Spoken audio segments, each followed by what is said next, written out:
O tema da nossa aula de hoje é referente ao concurso de pessoas ou concurso de agentes. Está no Código Penal a partir do artigo 29.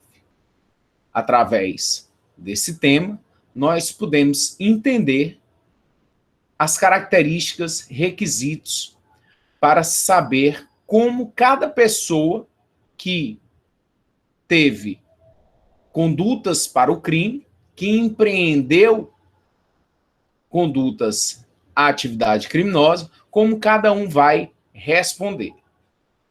A base é o princípio da individualização, que o juiz vai utilizar, mas cada um dos indivíduos que tenha aderido ao crime responderá pelo mesmo crime. Concurso de pessoas ou concurso de agentes. Quem, de qualquer modo, contribuir para o crime, incidirá no mesmo crime na medida de sua culpabilidade. Vamos a esse tema, dentro de uma doutrina moderna, entendimentos jurisprudenciais, para que você possa, aos casos que chegarem ao seu conhecimento, você aliar a prática, a teoria à prática. Vou apresentar aqui em slides.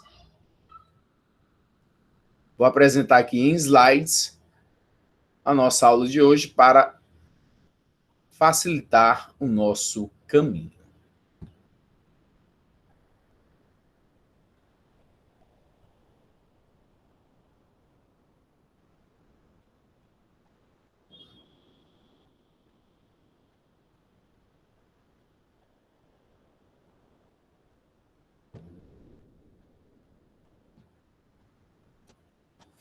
Você já encontra aí o artigo 29 do Código Penal.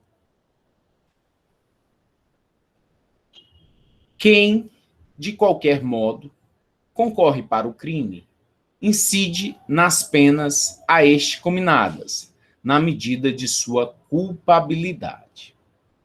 Havendo concurso de pessoas, aí já é a doutrina, havendo concurso de pessoas, haverá concurso de pessoas quando, em uma mesma infração penal, crime ou contravenção, houver duas ou mais pessoas.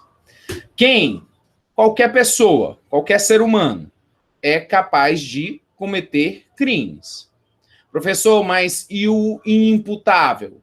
O inimputável, ele vai somar esse número aos demais? Eu e um menor praticando uma determinada conduta criminosa. Esse menor, ele é capaz para ser um número e integrar o concurso de pessoas? Pela doutrina e pela jurisprudência, sim. Até mesmo no crime de associação criminosa. Se, para integrar essa associação, estava no número 3 pessoas e tem um menor, a participação de um menor, esse menor é capaz, sim, de integrar essa conduta e haver o concurso de pessoas. Então, quem? Qualquer pessoa. De qualquer modo. De qualquer modo de qualquer maneira. Seja como for. Mas seja como for, que tenha relevância. A conduta do sujeito tem que ser relevante para o crime. Você está com a intenção de matar um traficante rival.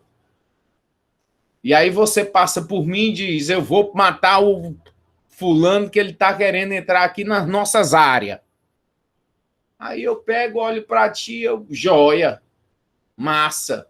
Aí você vai e mata o outro traficante, o desafeto. Qual a minha relevância para o crime? A minha conduta? Zero.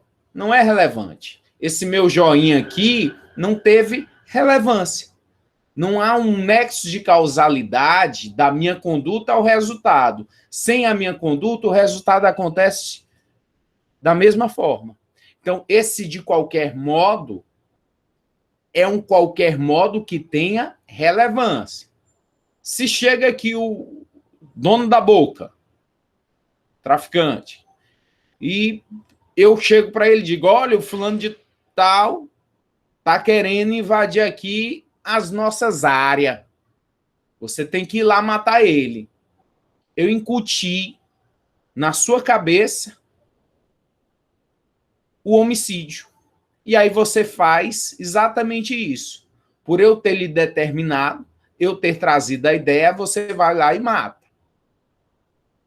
A minha conduta, ela passou a ser relevante. Eu fui lá e atirei? Não. Não atirei. Mas eu contribuí para o crime. Teve uma concorrência minha para o crime. De que maneira? De que modo? Através da instigação, instigando. Poderia ter entregue a arma, mas eu determinei. Posso ter várias modalidades de poder participar de um crime, concorrendo a este crime. Concorre para o crime, incide nas penas a este combinadas. Não está dizendo que é crime A, crime B. Está dizendo no artigo 29 que concorre para o mesmo crime.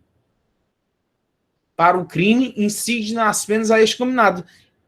Todos os que participaram para o crime vão responder pelo mesmo crime. Fiquem atentos à situação que chega ao seu conhecimento. Ah, fulano praticou um roubo e aí chegou na sua casa e aí ele pega lá e lhe entrega os objetos, porque a polícia está próxima, está chegando, e ele está com medo. E aí você diz assim, não, beleza, eu vou segurar aqui os produtos do roubo que você fez para a polícia não te pegar. Você não participou do roubo. O professor quer dizer que eu não vou responder por roubo? Não. Você não vai responder por roubo porque o roubo já aconteceu. A sua conduta não é relativa a um crime contra o patrimônio. A sua conduta é relativa a um crime contra a justiça. Lá no artigo 349 do Código Penal, salvo engano, que fala do favorecimento real. Você favoreceu a um criminoso. De que forma? Guardando ali o produto do crime. Professor, aí não é receptação, não? Lá do artigo 180, não. Porque a receptação, ela tem que haver o dolo, a vontade, o ânimos. Ânimos em quem? Em receptar, em ficar com a coisa. Você não tem esse ânimos. Qual o teu ânimos? De ajudar o sujeito em relação ao exaurimento do crime. Porque a consumação já ocorreu. Mas o exaurimento, que é o plus, o que o sujeito realmente queria com o crime, ainda não. Ele não vai fazer nada com aqueles produtos, não vai usar os produtos. Ele quer os produtos para trocar por droga ou outra coisa. Então, fiquem atentos a essa situação do intercrimes. Cogitação, atos preparatórios, atos executórios, consumação. Se houve a consumação, esse indivíduo que ajudou o criminoso, ele ajuda, mas ele não incide mais no mesmo crime. Por quê? Porque o crime já aconteceu. Ele tem outras condutas ao redor do crime, que pode vir a caracterizar outro crime, como esse favorecimento real. Se não, ou pode ser até uma conduta atípica. Na medida de sua culpabilidade. Professor, medida de culpabilidade. Qual é o sentido dessa expressão que está aí de culpabilidade? É uma medida de responsabilidade. O juiz vai ter que responsabilizar cada um dos indivíduos à medida justa e necessária para reprimir o crime praticado, dando a esse sujeito o que ele realmente merece. A pena tem que ser a cara do condenado para repreender, medida justa e necessária pelo crime. Imagine, mesmo que nós, eu e você, cometemos o mesmo crime, mas aí, quando o juiz sentencia, ele sentencia em penas distintas. Professor, mas não foi o mesmo roubo? Foi. Foi o mesmo artigo? Foi. Eu e você? Foi. Não foi. Não concorremos, fizemos condutas semelhantes e você teve uma pena de 8 anos e eu tive uma pena de 18. Por quê? Simples. O juiz verifica a culpabilidade de cada um, individualiza a pena. E aí ele verificou que eu tenho projetos para o futuro, pratiquei o roubo porque eu queria o dinheiro para pagar a cirurgia da vovó, tenho residência fixa, família, não tenho antecedentes criminais, minha conduta demonstra que possivelmente eu não vá voltar a delinquir. E você? Você já tinha maus antecedentes criminais, pessoa de uma personalidade muito ruim, socialmente, nenhum projeto para o futuro a não ser continuar na prática de crimes, vício em drogas, tudo de ruim. Todas as circunstâncias judiciais o juiz analisou como desfavoráveis à sua pessoa. E, em detrimento disso, ele deu a pena à medida de sua culpabilidade, de sua responsabilidade. A pena é individualizada. Eu vou ter uma determinada sanção e você vai ter outra, por conta da individualização da pena. Embora estivéssemos em concurso de pessoas, concurso de agentes. Nós vimos, eita, olha aí a classificação dos crimes. Essa classificação dos crimes, não tenho a menor dúvida. Lá em Penal 2, o seu professor, a cada crime que ele estiver lá analisando, dando as características do crime, ao final ele irá perguntar sobre a classificação dele. Vai perguntar, olha, é possível a esse crime se caracteriza como unissubjetivo ou plurissubjetivo? Monossubjetivo, de ação única, ação múltipla, aí ele vai lá mandar todos quanto a isso, quanto aquilo, para você classificar um determinado crime. E aí você tem essa classificação que nós vimos na aula passada, quanto à quantidade de pessoas. Nem sempre, quando pessoas se juntam, haverá concurso de pessoas. Quando isso não ocorre, é possível haver o crime unissubjetivo ou eventual. São aqueles que podem ser realizados por uma única pessoa. Praticamente quase todos os crimes do Código Penal podem ser praticados por uma só pessoa. Nada vai impedir que uma só pessoa o pratique.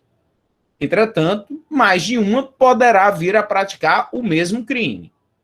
Homicídio. Eu posso matar sozinho? Posso.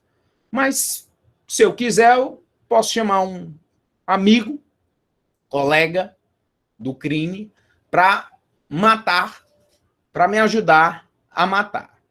E aí? Aí vai estar dentro do crime unissubjetivo ou eventual.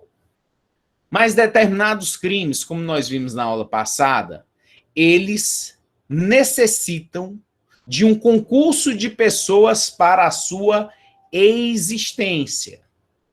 E dessa forma são classificados como plurissubjetivos ou crimes necessários, concurso necessário de pessoas. São aqueles nos quais há de haver mais de uma pessoa para a sua feitura, para a sua realização. Por quê? Porque o próprio legislador exige esse concurso de pessoas. Ações podem ser convergentes, as pessoas atuam com os mesmos objetivos, porém com condutas típicas diferentes, por exemplo, da bigamia. Diferentes, as pessoas atuam com objetivos diferentes, exemplo, a rixa. Na rixa, você vê aí aquele tumulto, uma briga generalizada, aqueles bares americanos que você vê nos filmes, todo mundo se esbofeteando. Ninguém sabe quem é quem, não dá para identificar grupos específicos. Então, cada um por si. Rixa, do artigo 137.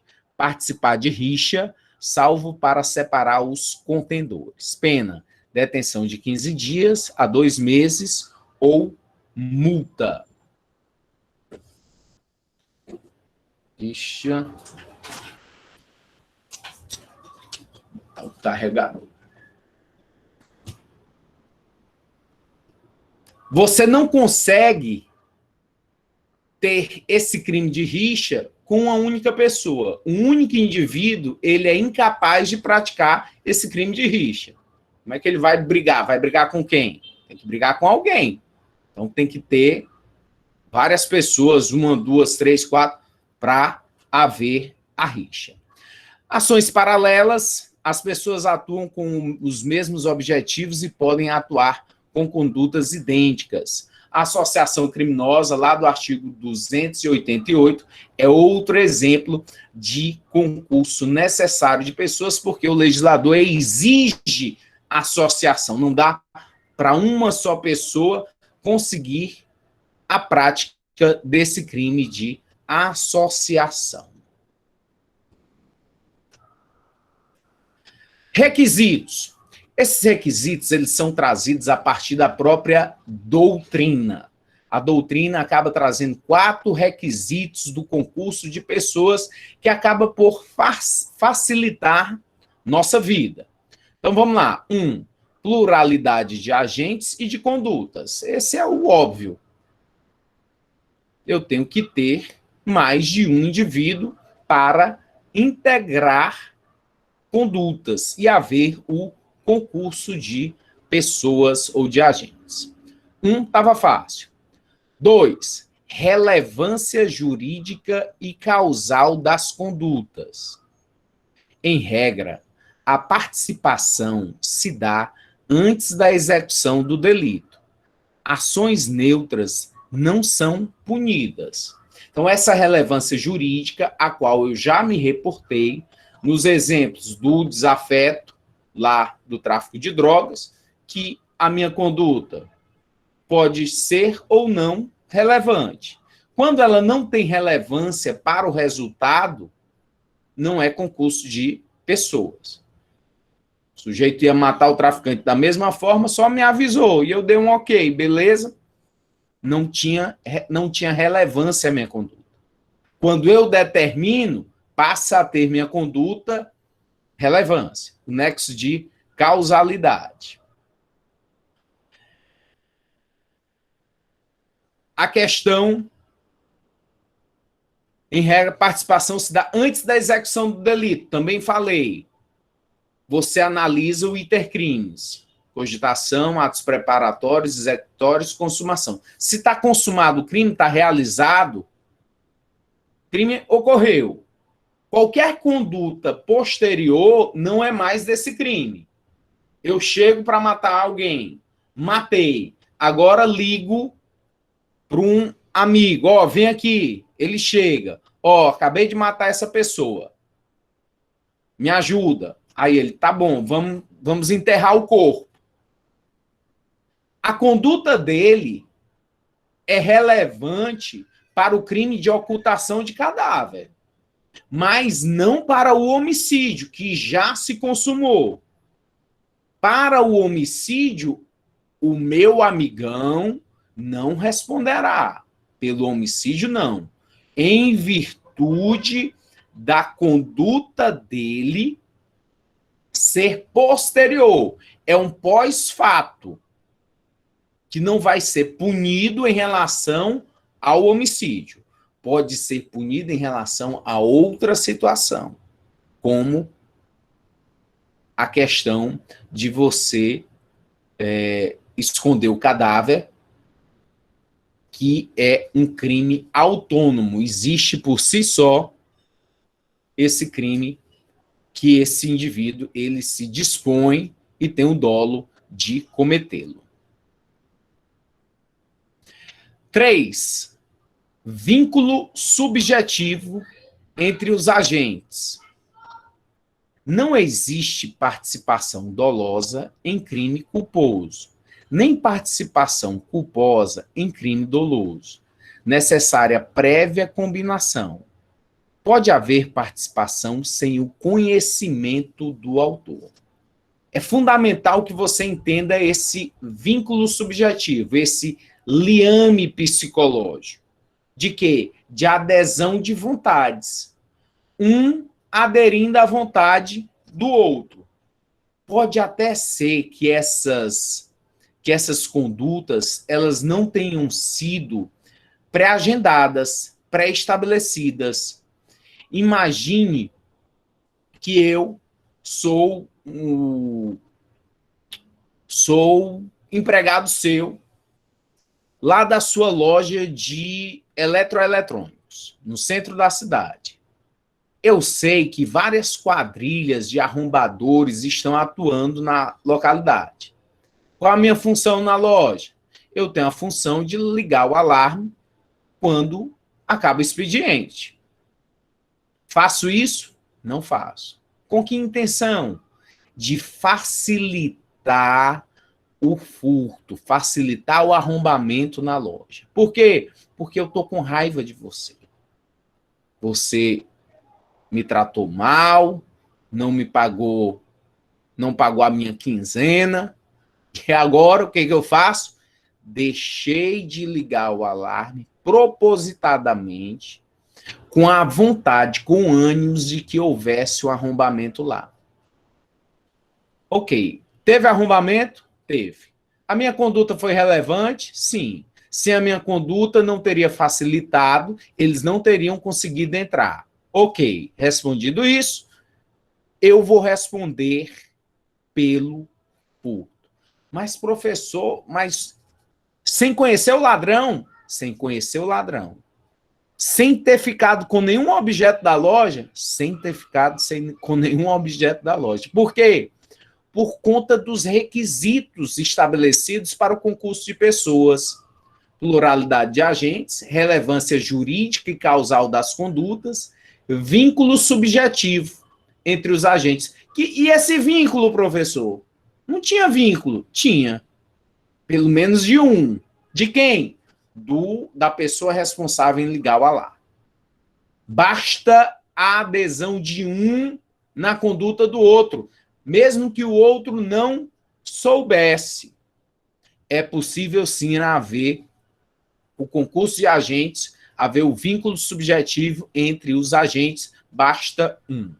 E a identidade da infração criminal, prática de crime único por parte de todos. Teoria monista unitária, que é adotada pelo Código Penal, embora há exceção a essa teoria, vamos já ver, identificar essa exceção importante, sempre verificar as exceções, todos irão responder pelo mesmo crime. Essa é a teoria adotada pelo Código Penal, teoria monista ou unitária. Na foto aí que vocês estão vendo, foi uma tentativa de invasão a um banco lá no Rio Grande do Sul, mas toda a quadrilha que nesse momento estava ainda escavando, fazendo lá o túnel, eles foram surpreendidos e presos pela polícia. Todos respondem, então, pela tentativa de furto.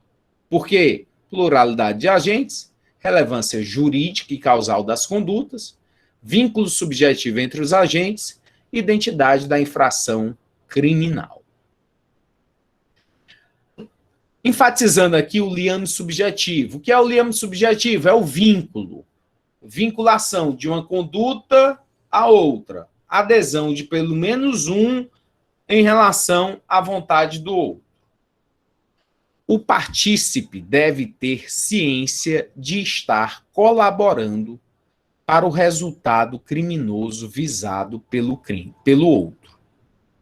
Segundo a melhor doutrina, é desnecessário o prévio ajuste entre as partes, bastando a unidade de desígnios, ou seja, que uma vontade adira à outra. Tem a adesão de vontades entre um e outro. Exemplo, por desavenças anteriores, uma pessoa deixa a porta da casa da vítima aberta e o ladrão se aproveita deste fato para praticar um furto. O autor da subtração não sabe que foi ajudado, mas quem ajudou é partícipe do furto. Quem, de qualquer modo, contribuir para o crime, incide nas penas a estes combinados. Em que medida? Na medida de sua culpabilidade. O professor está inventando? Não. É o que diz o artigo 29 do Código Penal. Portanto, uma situação como essa, ela acaba dentro da definição legal do concurso de pessoas estabelecida no artigo 29. Teoria a respeito dos crimes em relação ao concurso de pessoas. Teoria monista, que foi adotada pelo Código Penal, também é chamada de teoria unitária, igualitária ou monística.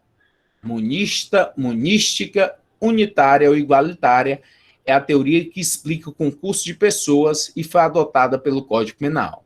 Concursus plurium ad idem delitum.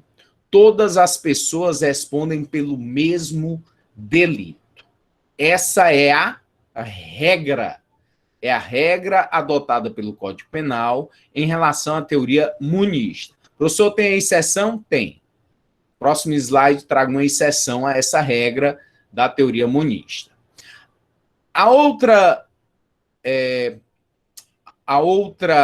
teoria também adotada é a teoria pluralista da cumplicidade, delito da autonomia da concorrência. Cada pessoa responde por um delito diferente, que foi adotada pelo Código Penal como exceção. Então, você tem teoria monista como a teoria adotada pelo Código Penal em regra, mas por exceção, nós encontramos a teoria pluralista também sendo adotada, sendo seguida pelo Código Penal. Ou seja, os sujeitos praticaram o mesmo crime, tinham a intenção, o mesmo dolo, mas vão seguir para tipos penais distintos, respondendo por crimes distintos que têm penas também diferentes. Teoria dualista ou dualística, há um crime para os autores e um crime diferente para os partícipes. Essa teoria não foi adotada nem por exceção. Teorias adotadas, teoria monística e teoria pluralística como exceção. Você vê aí na imagem alguns indivíduos que participaram do crime ao Banco Central de Fortaleza, onde foram levados 164 milhões de reais, tudo em cédula de 50. Então, esses indivíduos, quantidade imensa de pessoas, alguns participaram de crime de furto. A partir do momento que houve o furto, todos aqueles que participaram da escavação vão responder pelo mesmo crime. Tanto quem financiou, quem camuflou ali como loja, todo mundo que sabia que tinha a intenção do furto, responde por ele. Depois da consumação, outros crimes vieram. Crimes de lavagem de dinheiro. Você está com um monte de dinheiro como esse. Como é que você vai adquirir patrimônio? Como é que você vai declarar? E aí tem outros crimes ao redor, mas que são posteriores. 3 meses de escavação, 48 horas de retirada, a partir do momento que eles conseguiram abrir o buraco do túnel lá dentro do Banco Central, passaram 48 horas escavando. 71 pessoas foram julgadas, 47 pessoas foram presas. 3 toneladas em notas de 50 foram levadas. Somente 25 milhões foram recuperados. Professor? Oi. De acordo com a teoria pluralista, uma pessoa pode ser punida por crime doloso e a outra por crime culposo? Como? Uma pessoa pode ser punida por crime doloso e a outra por crime culposo, de acordo com a teoria pluralista? Não, eu vou explicar aqui no outro slide para facilitar essa possibilidade. Cada um responde pelo que fez na medida de sua culpabilidade. A partir do momento que adere ao ânimos do outro, respondem pelo mesmo crime. Mas a exceção, Gabriel, é essa aqui, ó. A exceção pluralista à teoria unitária. Olha como é que ela se dá. Há efetivamente exceções pluralistas à teoria monista. O que é a teoria monista que nós vimos? Que todos irão responder pelo mesmo crime, de acordo com o artigo 29 do Código Penal. Essa é a regra. Alguma exceção à regra? Sim, o legislador trouxe a exceção. De acordo com a teoria pluralista,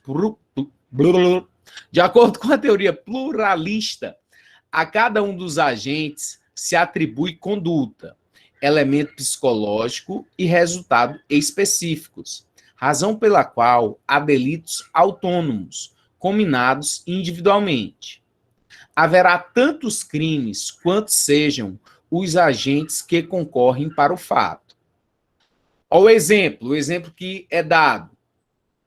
O crime de aborto praticado por terceiro com consentimento da gestante. Apesar de concorrerem para o mesmo evento, que é o aborto, a gestante responde na forma do artigo 124. E o provocador do aborto, de acordo com o artigo 126. Note aí, nesse exemplo, que retrata a exceção pluralística à teoria unitária, que no artigo 129 e no artigo 126, os dois querem o mesmo crime. Os dois concorrem para o mesmo crime. Então, você tem requisitos com mais de uma pessoa, tem vínculo psicológico, tem relevância da conduta de cada um, e a regra seria o quê? Responderem pelo mesmo crime, um único crime, mas não. O legislador vem e quebra essa possibilidade. E aí ele traz essa exceção no artigo 124 e 126. Por quê? Porque no 124, diz aqui o texto, provocar aborto em si mesma ou consentir que outrem lhe provoque. Aumento de pena, detenção de 1 a 3 anos. Artigo 126, provocar aborto com consentimento da gestante. Pena, reclusão de 1 a 4 anos. Os dois que quiseram o mesmo crime, vínculo psicológico, relevância causal, mas irão responder por tipos penais distintos. É uma exceção pluralística à teoria unitária. É a exceção. Agora, se eu quero praticar um crime dolosamente, quem aderir à minha conduta pode estar praticando o fato de forma dolosa ou de forma culposa, que talvez seja a sua indagação. Imagine que eu sou o médico e quero matar um determinado paciente. O paciente acabou de chegar baleado, é um bandido, e aí eu decido, eu, médico, eu vou matar logo esse sujeito. Ele diz, mas eu vou piorar a situação dele, vou mandar ele logo para o inferno. Vou fazer isso? Vou.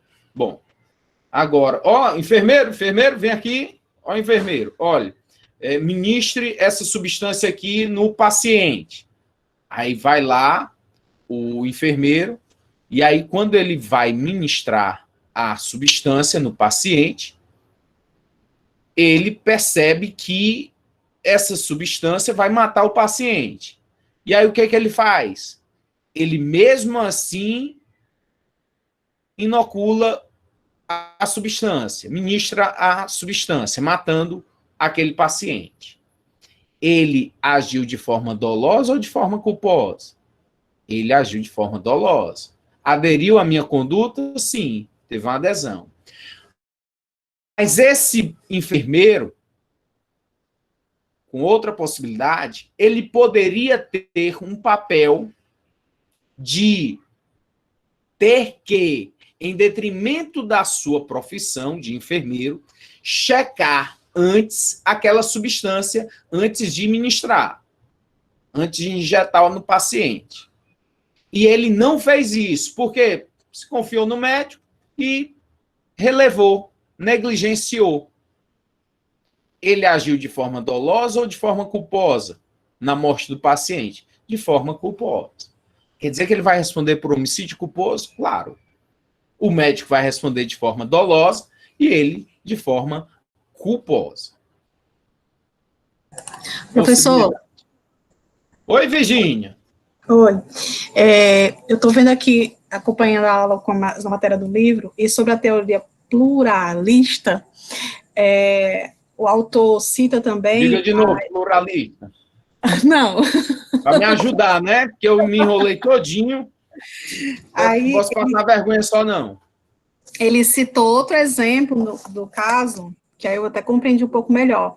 Ele fala sobre o caso de corrupção, do funcionário público... Corrupção passiva e corrupção ativa. O funcionário público é corrupto, é punido pelo artigo 317, corrupção passiva, né? E o particular pelo 333, pela corrupção Perfeito. ativa. Aí, nesse caso, então, professor, assim, nessa teoria, cada um vai responder com a pena correspondente a cada tipo, né? Um pelo artigo X, outro pelo artigo Y, não é assim? Cada um no seu. Perfeito. Entendi, então. Esse, Virgínia, é outro exemplo que a doutrina traz em relação à exceção à teoria monista, né? De forma pluralista. Eu tenho minhas reservas em relação a esse exemplo, porque a finalidade de um e de outro não é bem a mesma. Corrupção ativa, corrupção passiva. A intenção de quem está corrompendo o funcionário público é uma. O meu ânimo, a minha intenção em relação à corrupção é distinta daquele funcionário que está recebendo. Só eu entendo que tem dolo distinto, mas... Eu fiquei nessa dúvida, porque no primeiro exemplo do senhor, né, assim, dá para entender perfeito a questão do médico e da paciente. Beleza, na minha cabeça são coisas, em tese, diferentes. Mas aqui os dois, eu fiz o mesmo pensamento. Assim, não, peraí, deixa eu perguntar se eu estou pensando certo, estou ficando louca. Perfeito. Então, certo. Obrigada. Então, você está concordando comigo em relação ao raciocínio, e aí eu tenho dúvida em relação a esse exemplo, que de fato é dado pela doutrina, e como eu tenho dúvida em relação a ele, mas não dou ele para não confundir a cabeça de vocês. Mas o exemplo dado pela doutrina é esse que você passou em relação à corrupção passiva e em relação à corrupção ativa, artigo 217. Ele deixa a dúvida mesmo, por isso que eu fiquei na dúvida, resolvi perguntar, se era mesmo lógica do médico. Perfeito. Muito bom. Mas serve aí ao exemplo que a doutrina traz. Autoria. Vamos aí à teoria em relação ao autor, o autor do crime. Teoria objetivo formal. Então, vem aqui. Autoria, aquele que realiza o tipo penal. Teoria objetiva formal. O autor é aquele que pratica a conduta típica e partícipe é aquele que concorre de qualquer outro modo. Por essa primeira teoria, ela vai distinguir partícipe de autor da seguinte forma. O autor é aquele que pratica ato executório. É aquele que pratica o verbo, o núcleo do tipo. Toda descrição de conduta incriminadora tem lá um verbo, que é o núcleo do tipo. A partir do momento que eu pratico o verbo, eu estou executando, eu estou sendo autor do crime. No homicídio, quem é o autor? É o que esfaqueia, é o que atira. Aquele que emprestou a arma, a faca, a arma de fogo, a faca, que é a arma branca, que emprestou o carro, que pagou, que determinou, que mandou, não é considerado como autor. É partícipe, porque tem condutas acessórias ao redor. Então, pela teoria objetivo-formal, essa é a distinção. Autor, quem pratica ato executório, quem pratica o verbo que descreve a conduta. E partícipe, aquele que não pratica o verbo, mas tem condutas acessórias relevantes. Outra teoria, teoria extensiva. Não há diferença entre autor e partícipe. Terceira teoria. Então, para explicar a teoria extensiva, tanto faz. Autor, partícipe, tudo vai responder da mesma forma. C. Teoria do domínio do fato.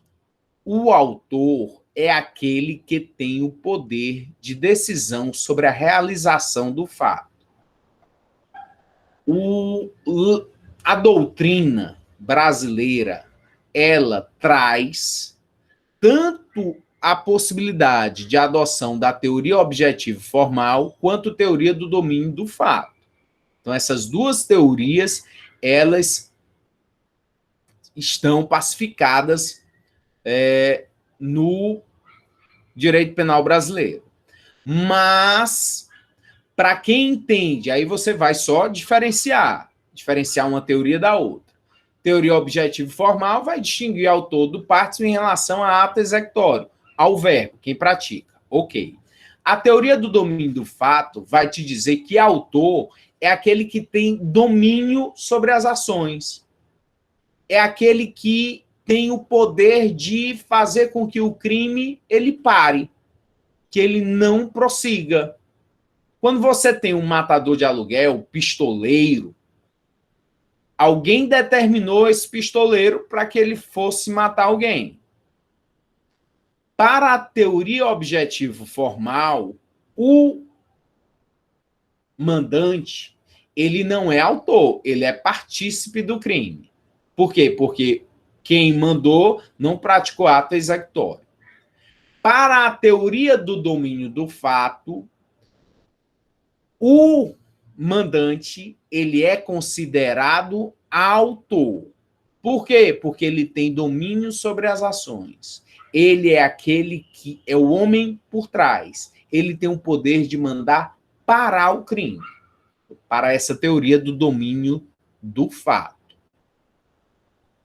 O critério em relação ao domínio do fato, teoria do domínio do fato, é o critério final objetivo.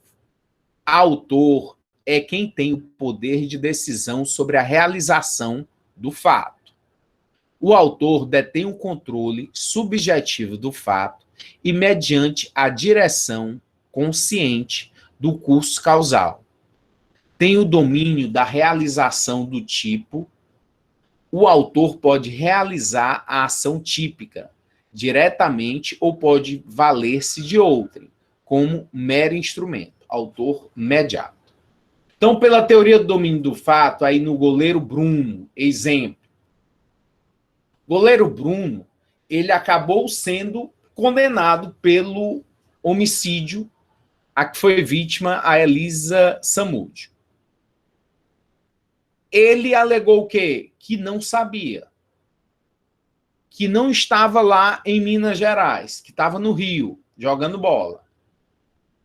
Só que a teoria do domínio do fato acabou sendo estabelecida para determinar que o goleiro Bruno, para quem adota essa teoria, que o goleiro Bruno, nessa perspectiva da teoria, para que o goleiro Bruno fosse autor do crime. Por quê? Porque ele era o homem por trás, era quem dominava todo o crime. Ele tinha o poder sobre a realização desse crime.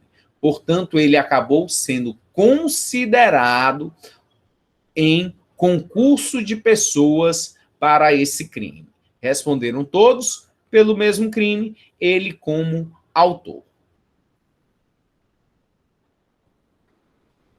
Autoria imediata.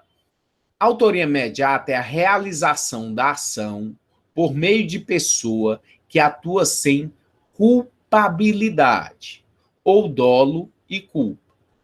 Não há concurso de pessoas, mas somente um autor mediato, que realiza indiretamente o fato típico.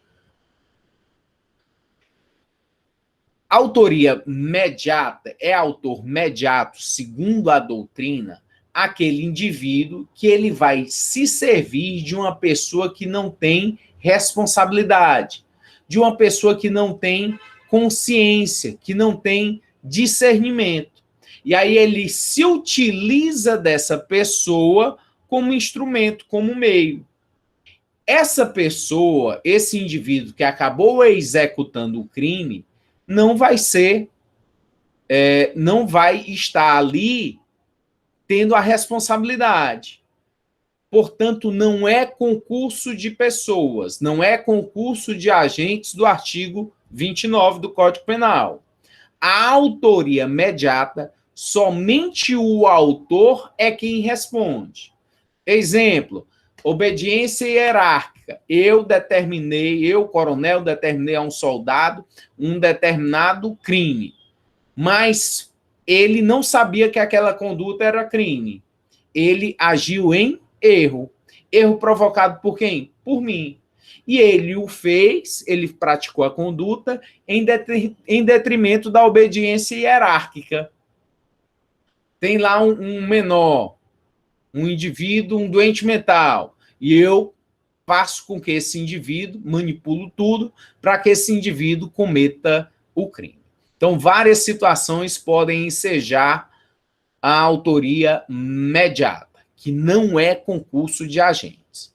A inimputabilidade do executor, a coação moral irresistível, a obediência hierárquica, o erro de proibição inevitável, o erro de tipo inevitável provocado por terceiro.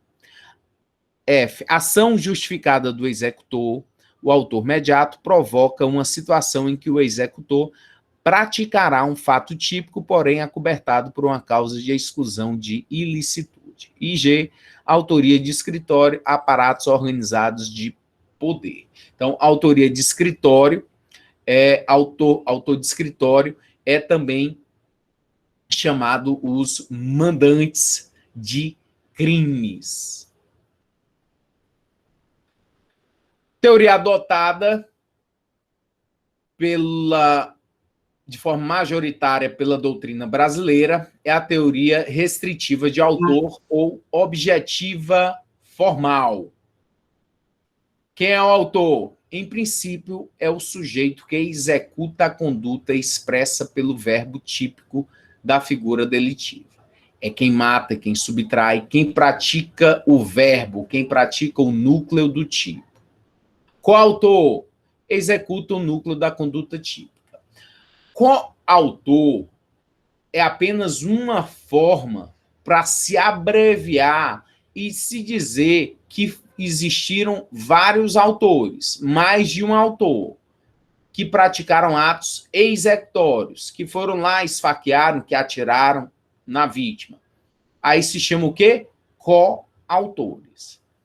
Participação. O sujeito concorre de qualquer modo para a prática da conduta típica, não realizando atos executórios do crime. Essa participação, ela pode ser moral ou material. Então, participação, partícipe de um crime, é aquele que pratica atos acessórios ao redor. Ele só não vai lá e executa. Ele só não vai lá e pratica o verbo que está dentro da definição legal do crime. Não é ele quem subtrai, quem exige, quem deixa, quem mata. Pratica condutas acessórias. Essa acessorialidade da participação pode ser moral ou material. Moral ocorre quando o agente infunde na mente do autor principal o propósito criminoso, induzimento ou determinação, ou reforça o preexistente, instigação. Participação pode ser material, ocorre quando o agente auxilia fisicamente na prática do crime, auxílio ou cumplicidade. É quem entrega a faca, quem entrega a arma de fogo, quem dá a fuga, quem faz a vigilância no local.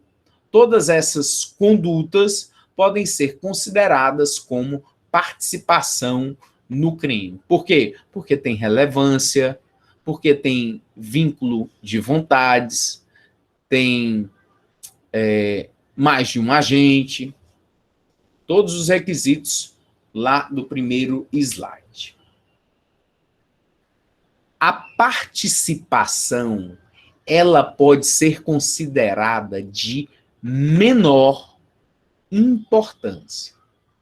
Professor, o que vem a ser uma participação de menor importância e qual a sua consequência? Está estabelecida no artigo 29, parágrafo 1º do Código Penal. O que vem a ser? Se a participação for de menor importância, a pena pode ser diminuída de 1/6 a 1/3. Como é a história, professor? Quer dizer que se o juiz entender que a participação for menos importante em relação ao crime, ele vai poder diminuir entre 1/6 a 1/3, o juiz ele vai poder fazer isso? Não é que o juiz vá poder fazer isso. É que o juiz é obrigado a fazer isso. É uma obrigação, é um dever, não é um poder, não é discricionário. Se dentro dos autos, dentro do processo, for demonstrado e que a participação foi de menor importância, e o juiz verificou é de menor importância, é uma obrigação do juiz em dar essa diminuição da pena. Entre o quê? Entre 1/6 a 1/3. O quanto, e o que é que o juiz vai levar em conta entre 1/6 e 1/3? O quanto essa contribuição foi relevante ou não para o crime. Ok. Professor, me dá um exemplo aí de participação de menor importância. Você imagina lá o túnel do Banco Central. Furto ao Banco Central. 165 milhões subtraídos. 48 horas só tirando dinheiro, depois de o túnel aberto. 3 meses de escavação. E aí teve um indivíduo que ele foi contratado, chamado lá para fazer parte da associação criminosa e para cavar o túnel. Meu amigo, qual é o meu papel aqui? Essa pá bem que está aí perto de você. Cave. Cave, cave, cave, cave. E o que é que a gente vai fazer depois? Não, a gente vai tirar todo o dinheiro do Banco Central. Mas vai cavando. Beleza. Aí ele foi, começou a cavar. Depois de 2 horas cavando, ele teve, ele machucou o ombro. Ai, meu ombro tá machucado, não dá mais para eu seguir, não. Eu não posso mais seguir, não. Vou pro médico, vou pro ortopedista. Tá certo. Tome aqui seu dinheiro. Muito obrigado.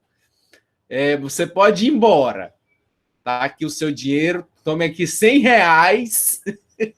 Tome aqui R$100 pela tarde de serviço. Aí o cara, mas eu só fiquei 2, então tome R$70. Tome 70, foi bom demais para você, R$70 por 2 horas de escavação. Aí o cara foi embora com R$70. Ele participou desse crime? Sim, participou. Tem lá o suor dele dentro do túnel. Pelo menos, será que dá meio metro de escavação? 2 horas? Vamos dizer que tenha sido. Mas certamente essa participação foi de menor importância.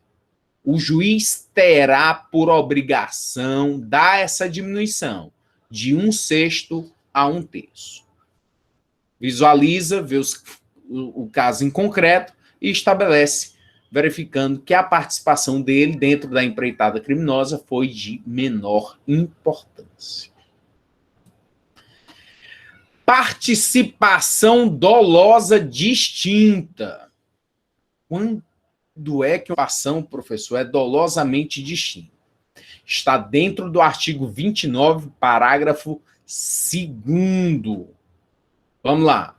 Se algum dos concorrentes quis participar de crime menos grave, ser-lhe-á aplicada a pena deste. Essa pena será aumentada até metade, se na hipótese de ter sido previsível o resultado mais grave. Só não entendi bem, não. Vou lhe explicar. O sujeito, ele foi para um determinado crime. Concurso de pessoas. Eu, você, vamos ali praticar um crime. Qual crime? Não, vamos fazer um arrombamento numa casa. Então, beleza. Quem sobe? Quem pula o muro? Você. Eu vou ficar aqui só na vigilância. Se chegar a polícia, eu grito. Tranquilo. Aí você subiu, entrou lá na residência. Tá, lá pelas estantes, você pulou, desceu.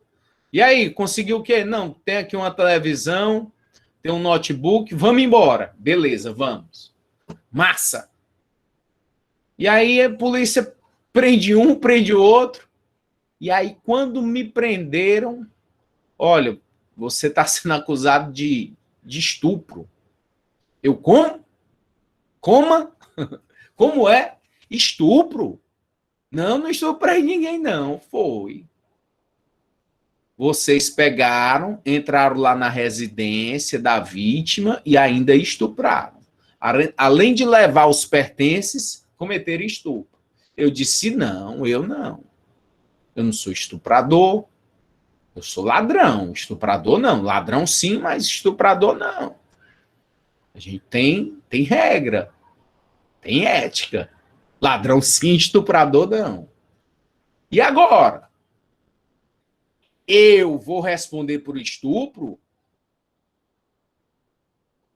Teve um estupro? Teve. Eu quis esse estupro? Não. Eu quis um furto? Quis. A minha participação foi dolosamente distinta. Dentro do quê? Dentro do concurso de pessoas. Eu queria um crime, mas não foi o crime que aconteceu. Foi outro. Qual é a solução e consequência que o artigo 29, parágrafo 2º, nos dá? Diz ele aqui. Se algum dos concorrentes, se algum dos concorrentes quis participar de crime menos grave, eu queria participar de um furto, não de um estupro. Então, se quis participar de um crime menos grave, ser-lhe-á aplicada a pena deste. Deste qual? Do menos grave. Graças a Deus. Porque se na hora que eu chegasse lá no presídio, iam logo me pegar para ser menina. E aí não ia dar certo. Vou continuar sendo só ladrão. Então, essa é a primeira parte do artigo 29, parágrafo 2º, sobre participação dolosamente distinta.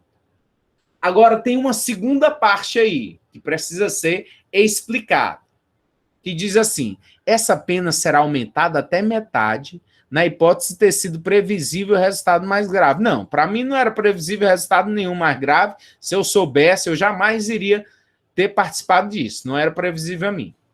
Quando é que dá, então, uma situação como essa descrita aí na segunda parte do parágrafo 2º? Imagine que nós vamos, agora a gente está pulando, está progredindo, a gente é assaltante de banco. Não é mais ladrão Coca-Cola, não, picareta. Ladrão pé de chinelo. Ladrão agora de banco, com dinamite, com o que a gente precisar, estamos de cima. Vamos lá, vamos assaltar um banco? Vamos. Rapaz, eu não gosto de muita arma, não. Não é arma comigo, não. Eu gosto é de direção. Eu quero ser o piloto. Eu sou o Ayrton Senna. Eu vou dirigir e dar fuga para todo mundo. Vamos, vamos. Beleza, vamos lá assaltar o banco. Todo mundo lá, todo mundo armado.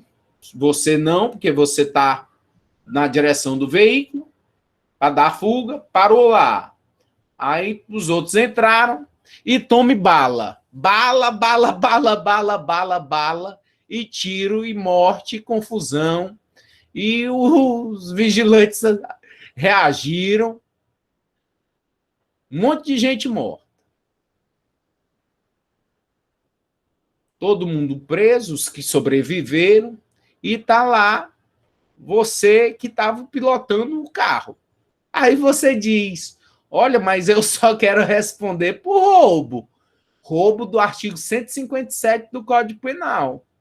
Porque a minha participação foi dolosamente distinta da dos outros meus companheiros. Porque eu só queria participar de roubo.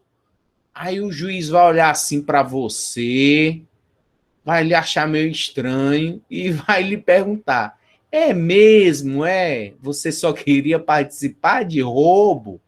Você não queria participar da morte de ninguém lá, não? Aí você: não queria, não.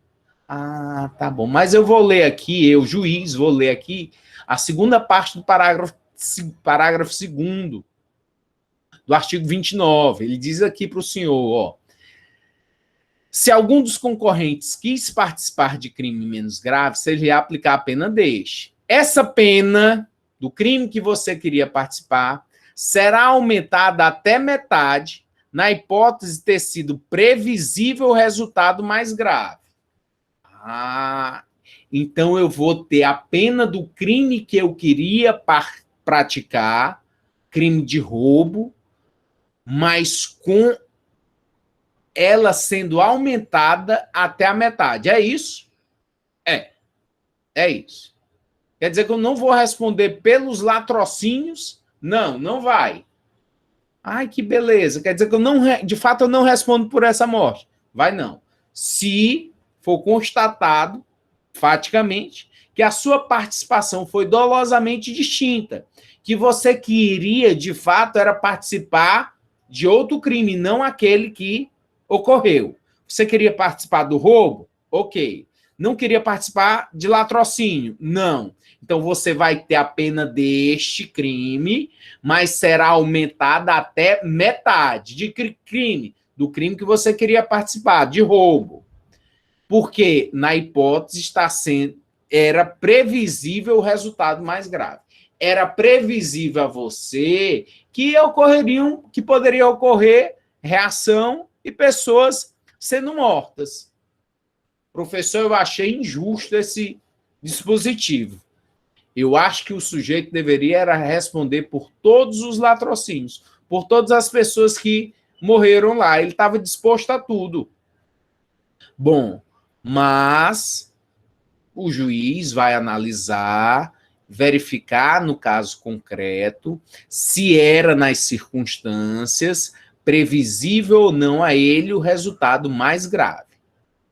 Porque se a participação dele era dolosamente distinta, se ele queria era outro crime, essa pena do crime que ele queria é que vai ser aplicada, mas aumentada até metade.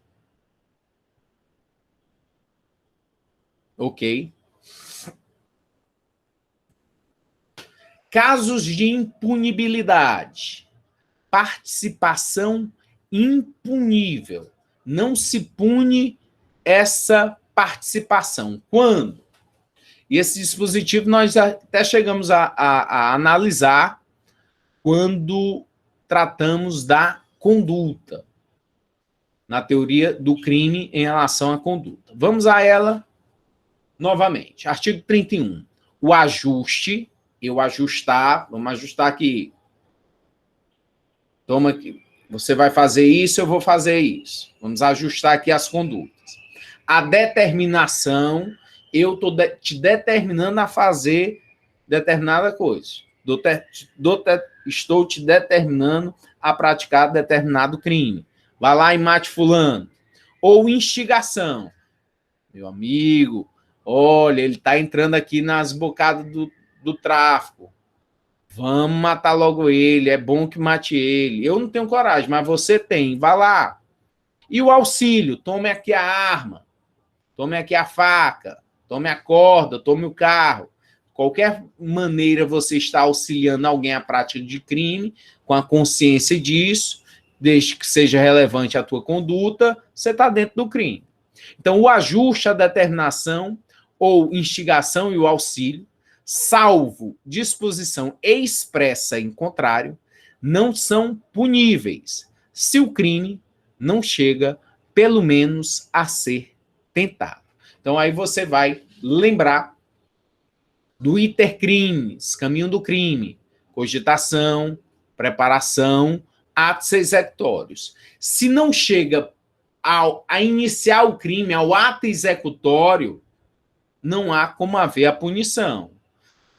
Na cogitação, eu cogitei, a gente ajustou, a gente determinou, a gente fez ali todo o plano para matar uma pessoa. Mas aí a polícia veio e prendeu a gente. A gente vai responder por tentativa de homicídio? Não vai.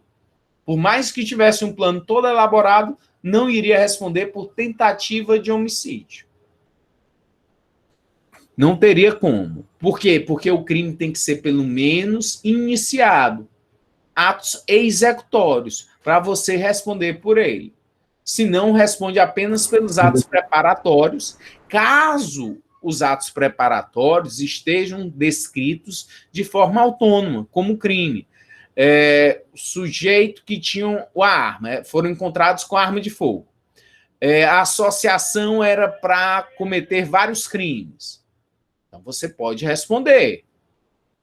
Atos preparatórios, excepcionalmente, eles são punidos pelo legislador. Aí teve o exemplo da Polícia Federal, que desarticulou um plano para matar agentes penitenciários, quando descobriu isso dentro da unidade carcerária, lá pelos integrantes do PCC, Primeiro Comando da Capital, essa facção criminosa.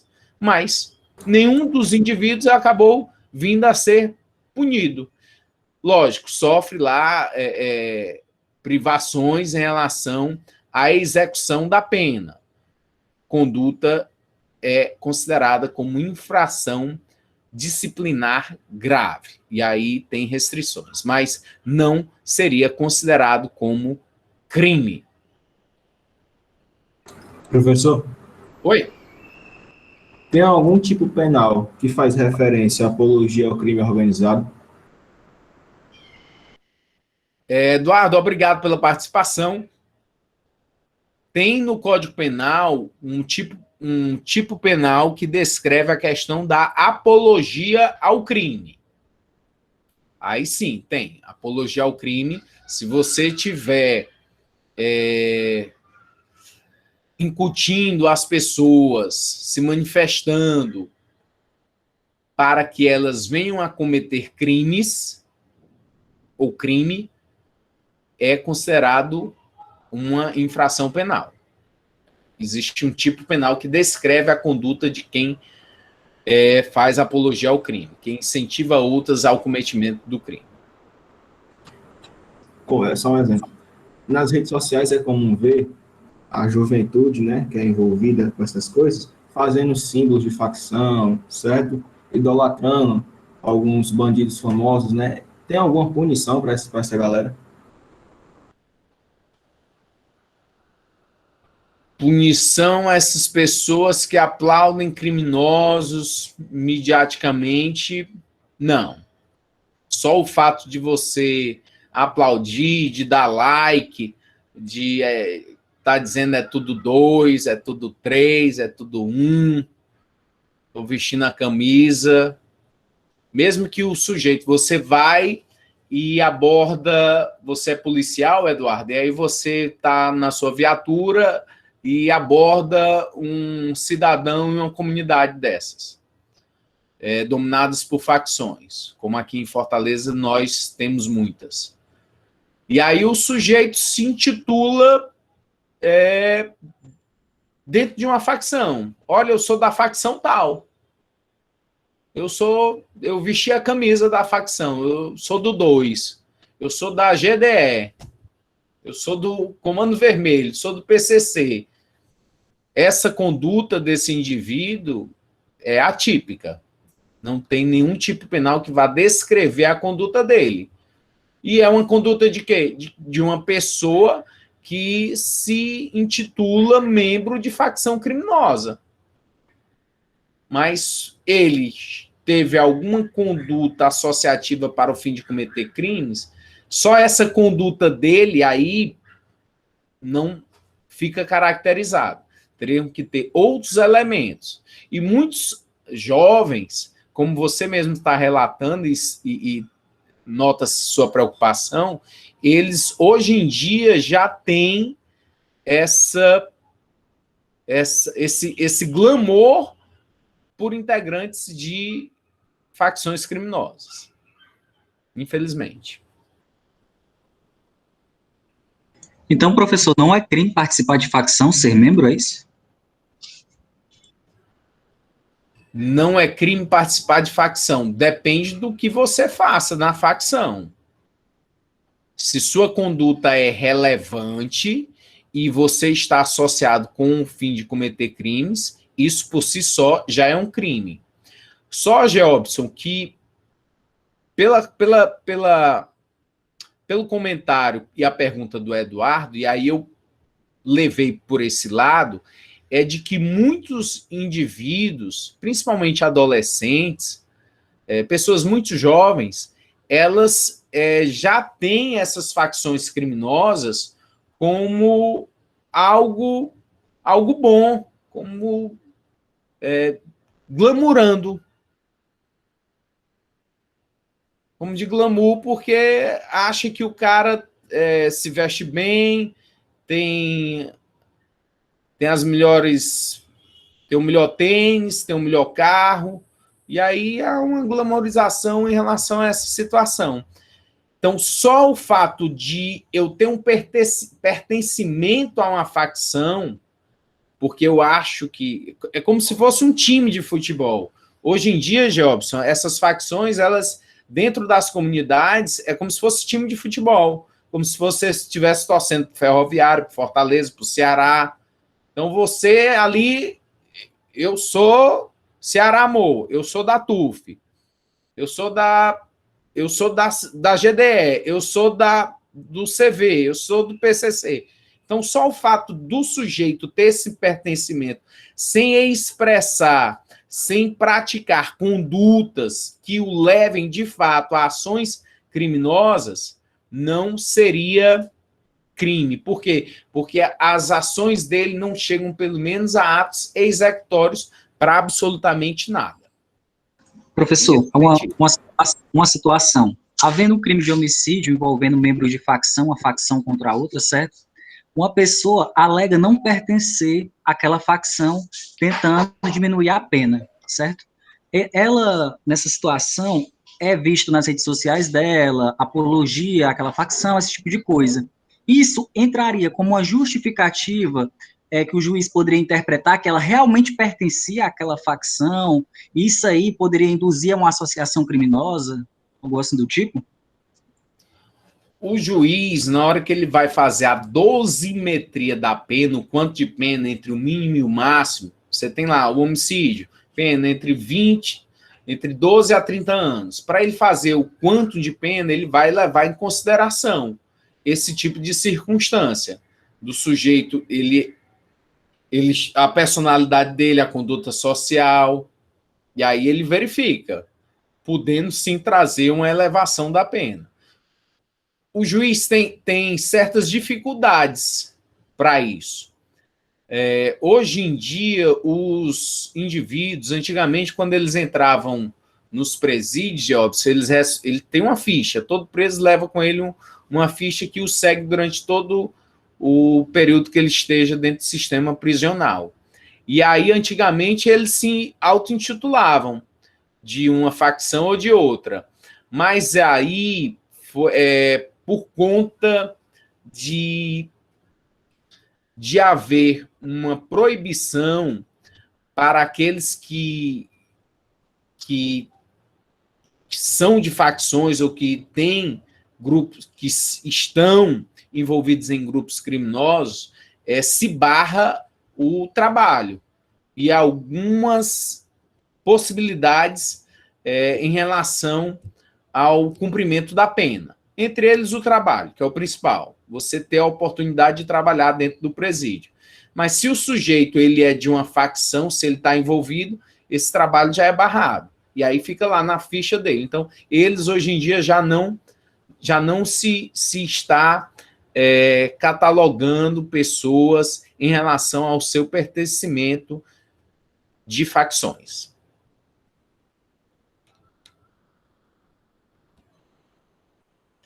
Conivência. O que é conivência? Quando o agente, sem ter o dever jurídico de agir, omite-se durante a execução do crime, tendo condições de impedi-lo. Nesse caso, a inexistência do dever jurídico de agir por parte do agente não torna a conivência uma participação por omissão, não sendo ela punida.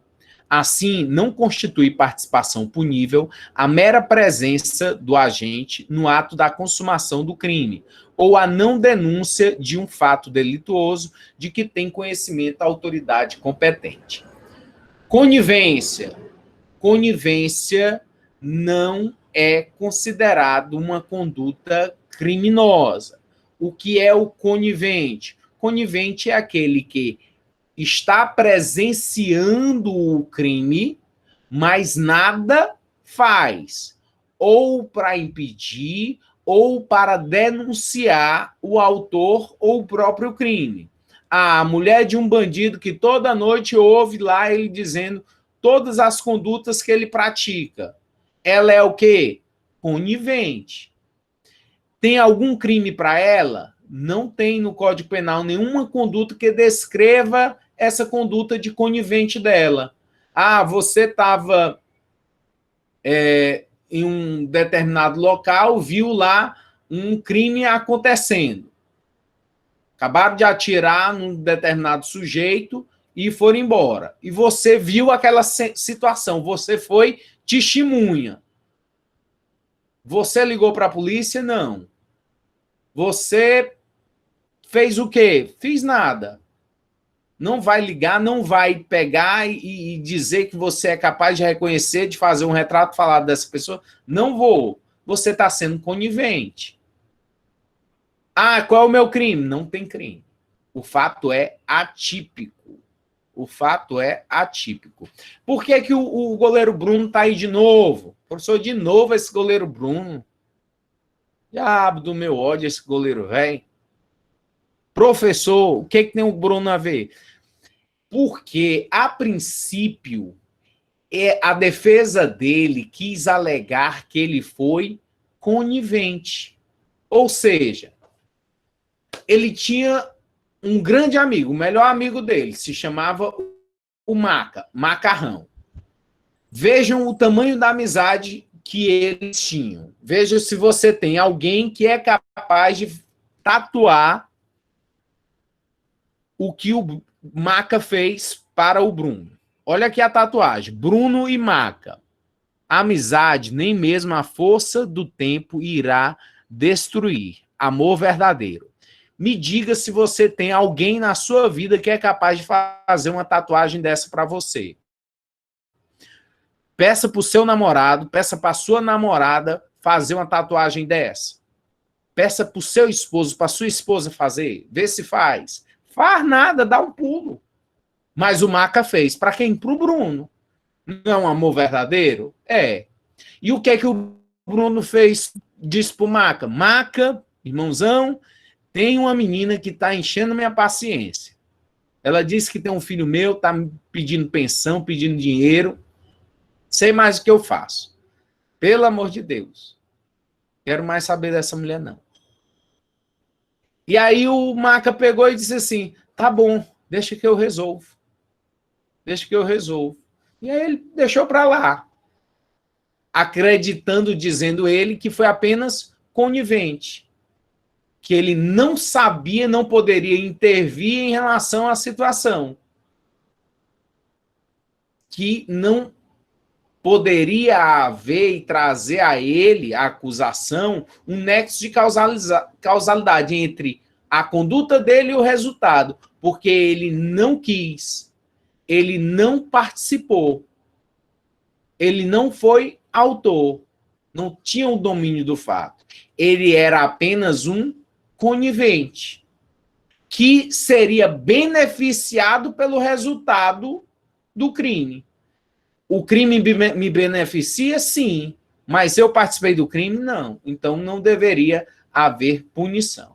Então, quando a gente, sem ter o dever jurídico de agir, omite-se durante a execução do crime, tendo condições de impedi-lo. Nesse caso, a inexistência do dever jurídico de agir por parte do agente não torna a conivência uma participação por omissão, não sendo ela punida.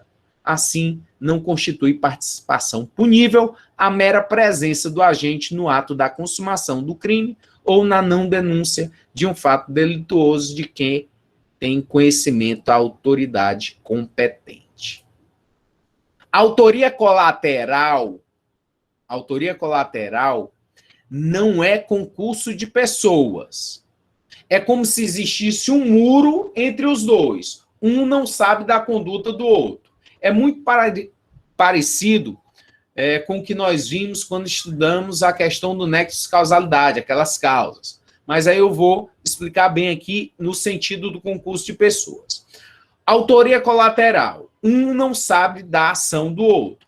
Agem de forma colateral, paralela, sem vínculo psicológico, que é um dos requisitos do concurso de pessoas. Se não tem vínculo psicológico, um não sabe da conduta do outro. Agem paralelamente como se tivesse um muro entre eles.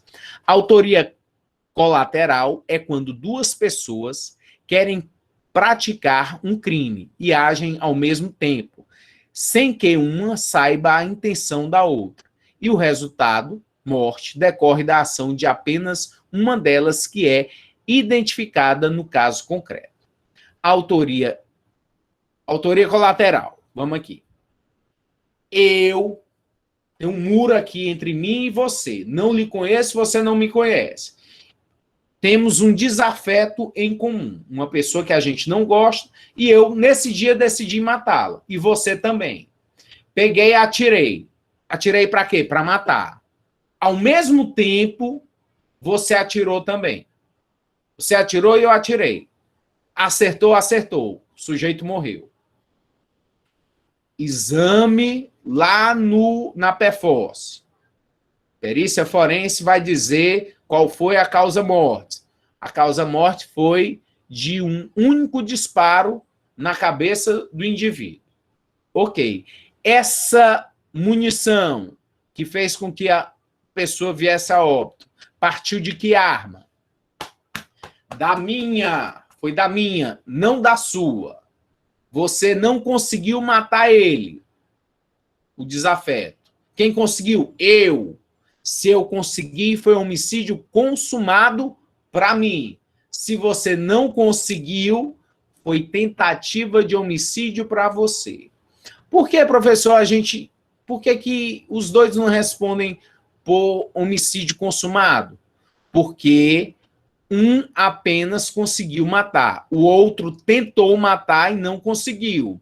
O disparo da arma de fogo não acertou a vítima. O seu disparo não acertou a vítima. você somente responderá pela tentativa de homicídio, porque não há concurso de agentes, porque falta o vínculo psicológico, que é um dos requisitos para o concurso de pessoas, portanto, não respondem pelo mesmo crime, cada um responde pelo que fez na medida de sua culpabilidade. Pensando, eu atirei, você atirou, nenhum acertou a vítima. Respondem pelo quê? Tentativa de homicídio. Cada um vai responder pelo que fez. Atirei, você atirou. Acertou a vítima. Perforce. Não é possível determinar de que arma veio o projétil que acertou fatalmente a vítima. E agora, o que é que a gente faz? Eu atirei para matar, você atirou para matar, acertou apenas uma munição, ou seja, um dos dois errou, e a vítima morreu. Mas a perícia não diz de que arma. Olha, e agora? Bom, se eu sou meu advogado, eu vou argumentar o indúbio pro réu. Na dúvida, pro réu. O meu cliente, na dúvida, não matou. Ele tentou matar. E o tiro que ele acertou não foi na vítima. Passou, foi longe da vítima. Se eu sou meu advogado, agora, tu quer meu advogado? Eu vou te dar meu advogado e ele vai defender a mesma coisa para você. Ou seja, os dois irão responder por tentativa de homicídio, em decorrência do princípio da dúvida, indúbio pro réu. Como não é possível detectar de que arma partiu a munição que fez com que a vítima fosse morta, os dois devem responder apenas por tentativa de homicídio, em decorrência de serem autores colaterais. Professor, e essa autoria incerta? A autoria incerta é quando, na autoria colateral, não se consegue apurar qual dos envolvidos provocou o resultado. Então, autoria incerta. Atirou, acertou a vítima morreu. E a perícia, é esse último exemplo que eu dei, a perícia não, é incapaz de dizer de qual arma partiu o projétil. Autoria incerta, cada um vai responder na forma tentada. Forma tentada. Olha as situações que eu coloquei. A e B, eu e você, ficam em emboscada visando matar o desafeto, sem saber da conduta um do outro. Eu atiro no coração e B na cabeça. Solução são autores. Cada um responde por homicídio. É autoria colateral. Inexistem vontades conjugadas, mas sim coincidentes, convergentes. Eu atirei na cabeça, você no coração, a vítima morreu, homicídio consumado, para mim e para você. Eu e você atiramos, mas os dois erram. Responde cada um por tentativa. Eu respondo pelo que eu fiz, você responde pelo que fez, você não conseguiu matar a vítima, nem eu, os dois respondem por tentativa. Terceira possibilidade, eu atiro, você atira. Mas, de alguma forma, não foi possível saber quem acertou a vítima, o desafeto, que veio a falecer. Solução, responde por tentativa, é a autoria incerta, princípio do indúbio pro réu. No artigo 30 do Código Penal se trata das circunstâncias incomunicáveis. Artigo 30. Não se comunicam as circunstâncias e as condições de caráter pessoal, salvo quando elementares do crime. Então vamos para essa primeira parte. O que ela quer dizer? Não se comunicam as circunstâncias e as condições de caráter pessoal. Essa é a regra. Eu e você vamos praticar um homicídio. Matamos alguém. Bom, o fato de eu ter maus antecedentes criminais, conduta social ruim, personalidade ruim, de ter projetos apenas para a prática de novos crimes, são circunstâncias personalíssimas. Essas não irão se comunicar a você, que é uma pessoa sem antecedentes, com uma conduta pacata, conduta social, uma personalidade boa, residência fixa, família, projetos para o futuro. Então, essas circunstâncias, por serem pessoais, não se comunicam. Então, um traficante de drogas, a esposa dele, quando a esposa dele é presa por um outro crime, atropelou e matou alguém, a circunstância do sujeito já ser traficante, já ter passagem na polícia, já ter sido condenado a vários outros crimes, vai trazer alguma sequela a essa pessoa? Não vai. São circunstâncias incomunicáveis. As condições e circunstâncias pessoais não se comunicam entre os coautores ou partícipes. Cada sujeito responderá de acordo com suas condições: menoridade, reincidência, parentesco e circunstâncias, motivo fútil, de relevante valor social ou moral e de prescrição. Então, essas circunstâncias, como elas são personalíssimas, não se comunicam. Mas aí nós temos o salvo. Esse salvo é a exceção e é o que mais se cobra. A exceção, quando elementares do crime. Quando é que uma circunstância ela acaba sendo elementar de um crime?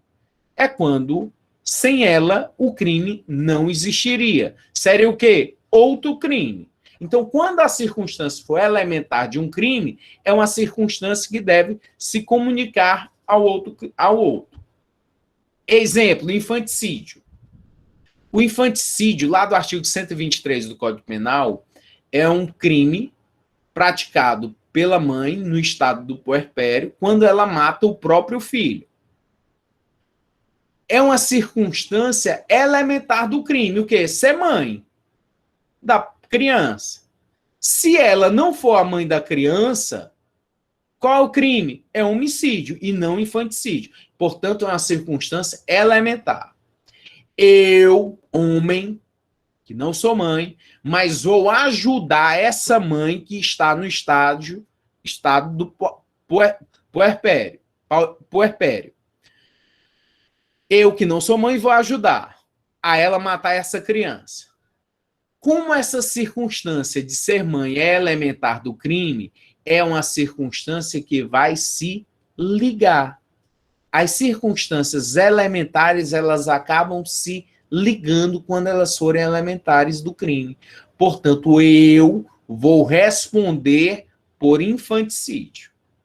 Eu, que não sou mãe, irei responder por infanticídio. Em decorrência do quê? Da regra do artigo 30 do Código Penal, que diz que não se comunicam as circunstâncias e as condições de caráter pessoal. Não se comunicam. Ela manda, mas se for elementar do crime, são circunstâncias que se comunicam. Olha aqui, antes de eu dar outro exemplo. As circunstâncias e condições objetivas de caráter material comunicam-se aos partícipes desde que estes conheçam tais circunstâncias ou condições. B. As circunstâncias ou condições subjetivas de caráter pessoal não se comunicam aos partícipes, salvo quando forem elementares do crime, isto é, pertencentes ao próprio tipo penal. C. As elementares, sejam elas subjetivas ou objetivas, comunicam-se aos partícipes, desde que conhecidas por eles. O que são circunstâncias? São todos os dados acessórios que, agregados à figura típica, têm o condão de influir na fixação da pena. E o que são elementares? São componentes essenciais da figura típica, sem as quais o delito não existe. Eu vou transportar no navio da polícia, no barco da polícia, eu sou policial e vou transportar no barco da polícia passageiros com a finalidade de praticarem turismo. Por quê? Porque eles vão me pagar. Isso, que crime é esse? Peculato. Eu estou me apropriando de um bem, utilizando como se fosse meu, com a finalidade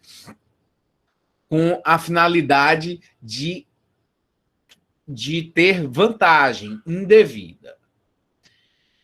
eu chamei o meu primo para fazer isso comigo. Mas meu primo não é funcionário público. Mas como a circunstância de ser funcionário público é elementar do crime, sem ele não é esse crime, passa a ser outro, é uma circunstância que vai se comunicar, portanto, meu primo vai responder pelo mesmo crime que eu, que é de peculato, um crime praticado por funcionário público contra a administração pública.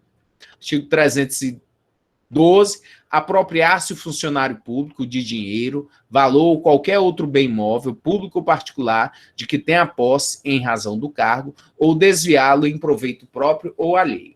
Reclusão de 2 a 12 anos e multa. Então, se eu subtrair o barco lá da polícia para fazer isso, tendo esse barco agora como meu, responderei pelo crime.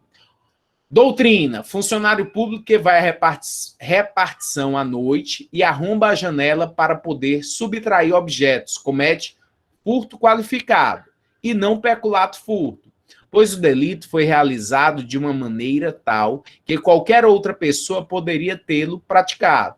Ou seja, a qualidade de funcionário público em nada ajudou na subtração.